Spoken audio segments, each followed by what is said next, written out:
Something that's overlooked a lot nowadays is that I'd say, just being very conservative about this, about 99% of you are people that I will never meet in real life, and I'm a stranger, right? And watching things that I make from a stranger, from someone you'll never meet, is something that's absolutely new still.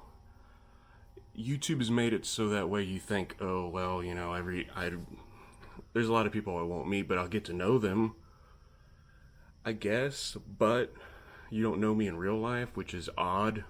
As some of you are watching, I'm not saying don't stop watching, because I am a whore for attention, maybe, but not knowing the person well, being privy to their thoughts, to things that they're doing, to their life in general, is still really new. I mean, you could argue maybe movies did that, but then you're still only going back 100 something years. You're not going back. The only way you'd be written about when you're like 500 years ago, let's say, is you'd have to do something really crazy or be famous or a king or pope or something like that. And how many kings and popes do you really know? Those people were at the top echelon of what humanity considered great, and most people don't know who they are now. So having the YouTube personalities, the big ones, the people that everybody watches or seemingly everybody watches, those are known people. That's strange. I mean, I'm a stranger and I watch a boatload of people that I will probably, that I definitely, I don't even want to put probably because that's silly. I definitely won't meet ever. And that's not a bad thing. It's just, we're in a position now with the internet and with just communication in general that the human element is almost completely taken out of it. It only needs a human to think of something and send it.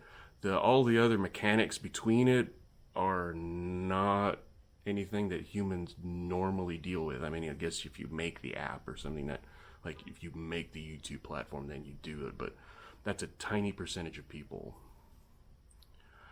I've just been thinking about that, how we're all basically strangers. We're more connected with each other than we ever have been, but we still remain strangers.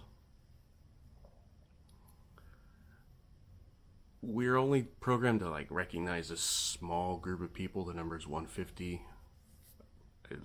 according to a number that was a research number, blah blah blah. But wow, I don't really know that many people in real life. But if I watch YouTube, I know, oh, I know that guy does that, or she does this, and they do these types of things, and they're all still strangers. I'll never meet any of those people. Just, I mean, that's the thing you always have to have in the back of your head when you're talking to people online that you don't know, and you'll probably never know or never meet. They're showing you this, but you don't get to see what's on the other side of the camera, what's behind this thing. That's important, but you don't get that element, and that's the part that's missing, and that's the part that's not necessarily missing, but that's just the nature of the game. That's the nature of the game now. You get to know someone, but you don't get to actually see them. I've just been thinking about this a lot.